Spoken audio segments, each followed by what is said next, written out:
Уже несколько дней на контрольно-пропускном пункте Достук, что на кыргызско-узбекской границе, яблоку негде упасть. Люди узнали, что теперь попасть в Узбекистан стало намного проще. С самого утра они стоят в очереди, чтобы в первый раз за долгое время навестить своих родственников.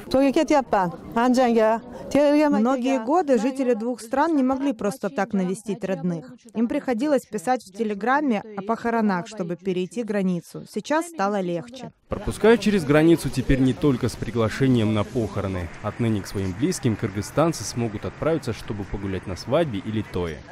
На той или другие праздники мы попасть не могли. Теперь нам разрешено и посещение торжеств. Мне пришла телеграмма с приглашением на свадьбу. Теперь планирую поехать на той в Андижан. Если раньше границу ежедневно переходили до 300 человек, то сейчас более 1000, говорят пограничники. Подобные послабления стали возможны после недавнего визита кыргызской делегации в Андижан. Тогда вице-премьеры Кыргызстана и Узбекистана подписали меморандум о сотрудничестве.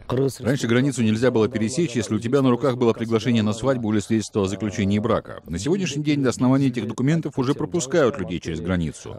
Послабление на границе можно расценивать как позитивный итог встречи кыргызских и узбекских чиновников. Руководство Кыргызстана и Узбекистана подписало соглашение. Людям стало легче. Как бы там ни было, мы без усилий проходим через границу. Процедура упрощена. За это спасибо. Нельзя сказать, что границы буквально распахнуты. Система Telegram до сих пор не отменена. А вот грузоперевозчики до сих пор вынуждены терпеть неудобства. Водителей фур с кыргызскими паспортами в Узбекистан не пропускают уже давно. За кругленькую сумму им приходится нанимать казахских или российских коллег. Из-за границы мы не можем заезжать в Узбекистан, чтобы поехать спокойно загрузиться, посмотреть, какой товар грузят нам. Приходится водителя нанимать. Водителю платим $200. $200 платим, еще ему на еду даем деньги.